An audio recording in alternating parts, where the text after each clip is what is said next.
हिंदू धर्म में भगवान की पूजा करने का बहुत महत्व है। ऐसा कहा जाता है कि पूजा करने से शुभ फल प्राप्त होते हैं और मनोकामनाएं पूर्ण होती है। हर हिंदू परिवार में सुबह और शाम भगवान की पूजा जरूर की जाती है। इसे मन को शांति और घर में सकारात्मक ऊर्जा का प्रवेश होता है। मगर धार्मिक और वास्तु शास्त्र में भगवान की पूजा करने के कुछ नियम कायदे बताए गए हैं। यदि आप इन नियमों का पालन करते हुए भगवान की पूजा करते हैं तो आप सुखी और समृद्ध जीवन जी सकते हैं। एक, कैसे और कब करें पूजा? शास्त्रों में इस बात का उल्लेख मिलता है, देवी देवताओं का पूजन सही समय पर करना चाहिए। आपको बता दें कि दिन में 5 बार देवी देवताओं की पूजा करनी चाहिए। सबसे पहली पूजा ब्रह्मा मुहूर्त में होनी चाहिए। इसके बाद सूर्य उदय होने के बाद यानी 9 से 10 बजे के बीच पूजा होनी चाहिए। फिर दोपहर 12 से 1 के बीच तीसरी बार भगवान की पूजा करें और भगवान के पट शाम 4 बजे तक के लिए बंद कर दें। इसके बाद शाम की आरती करें और रात को भगवान को सुलाने से पूर्व उनकी पूजा करें। 2, यह बात सभी को पता है कि भगवान गणेश की पूजा सबसे पहले की जाती है। मगर शास्त्रों में बताया गया है कि सूर्य, गणेश, दुर्गा, शिव और विष्णु पंचदेव हैं। जब भी आप पूजा आरंभ करें, सबसे पहले इन पांचों को याद करें और इनकी पूजा करें। इससे आपको समृद्धि प्राप्त होती है। 3, पूजा के दौरान क्या नहीं करना चाहिए? तुलसी के पौधे को हिंदू धर्म में बहुत पवित्र माना गया है।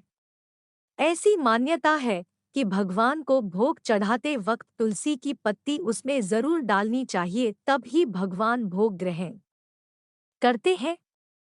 मगर भगवान शिव, गणेश और भैरव को तुलसी नहीं चढ़ानी चाहिए। 4, दूर्वा एक प्रकार की घास होती है और यह भगवान गणेश को अति प्रिय है। महादेव को भी आप दूर्वा अर्पित कर सकते हैं, मगर आपको मां दुर्गा को कभी भी दूर्वा अर्पित नहीं करनी चाहिए। इससे वह नाराज हो जाती है। इसी तरह शिवलिंग पर कभी भी केतकी का फूल अर्पित नहीं करना चाहिए। 5, हिंदू धर्म में शंख में जल भरकर महादेव को अर्पित करने का महत्व बताया गया है, मगर सूर्य देव को शंख के जल से अर्घ्य नहीं देना चाहिए। इसी तरह आमतौर पर लोग भगवान पर हाथों से फूल अर्पित करते हैं, मगर फूल हमेशा एक पवित्र पात्र में रखकर भगवान पर चढ़ाने चाहिए। 6, तुलसी के पौधे को बिना स्नान किए नहीं छूना चाहिए।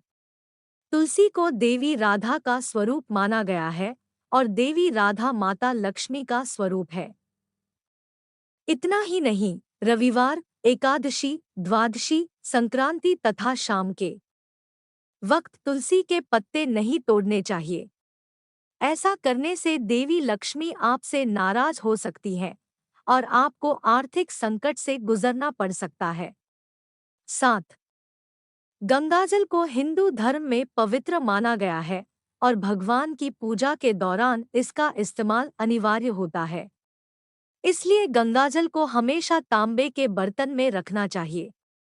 इसे प्लास्टिक की बोतल में रखना बेहद अशुभ होता है। 8, पूजा करते वक्त अपना मुख पूर्व या उत्तर दिशा की ओर रखें। साथ ही पूजा के दौरान एक घी का और एक तेल का दीपक जलाएं। इस बात का भी ध्यान रखें कि दीपक से दीपक कभी न जलाएं। ऐसा जो भी व्यक्ति करता है वह रोगी होता है। इसके साथ ही पूजा करते वक्त ऊन से बनी आसनी पर बैठना शुभ माना गया है। साथ ही पूजन खत्म होने के बाद उसी स्थान पर खड़े होकर 3 बार परिक्रमाएं अवश्य करनी चाहिए। 9, मां लक्ष्मी को कमल का फूल अति प्रिय है। आप यदि रोज ताज़ा कमल का फूल उन्हें अर्पित नहीं कर सकती हैं, तो 5 दिनों तक कमल के फूल को एक जल से भरे पात्र में रखें और इस जल को रोज बदलती रहें। इसी तरह भगवान शिव पर एक ही बेल पत्र को आप 6 माह तक रोज उन पर अर्पित कर सकती हैं। इतना ही नहीं, तुलसी के पत्तों को भी 11 दिन तक बासी नहीं माना जाता है। 10. भगवान की आरती करते वक्त कुछ नियमों का पालन जरूर करें। सबसे पहले भगवान के चरणों की आरती करें। आपको 4 बार भगवान के चरणों की आरती करनी चाहिए। इसके बाद भगवान की नाभि की 2 बार आरती करें और मुख की 3 बार आरती करें। इस तरह आपको भगवान के समस्त अंगों की कम से कम 7 बार आरती करनी चाहिए। 11. घर के मंदिर में मूर्तियां 1, 3, 5, 7, 9, 11 इंच की हाइट तक ही होनी चाहिए। इसके साथ ही खड़े हुए गणेश जी, माता सरस्वती, देवी लक्ष्मी की मूर्तियां या चित्र घर में नहीं रखने चाहिए। 12. वैसे तो घर के मंदिर में सभी भगवान की एक ही प्रतिमा या चित्र होना चाहिए। अगर एक अधिक संख्या में आप प्रतिमा या चित्र रखना ही चाहते हैं, तो आपको गणेश जी या किसी भी देवी की 3 प्रतिमा या 3 चित्र रखने चाहिए। 2 से अधिक शिवलिंग या शालिग्राम न रखें। 13. अपने घर के मंदिर में केवल वही तस्वीर रखें जो आपने प्रतिष्ठित की हो। किसी के द्वारा गिफ्ट की गई भगवान की तस्वीर या मूर्ति को घर के मंदिर में न रखें। 14. घर के मंदिर में रखी जो भी मूर्ति खंडित हो गई हो, उसे तुरंत ही हटा दें। आप खंडित मूर्तियों को किसी मंदिर में दान कर सकते हैं या किसी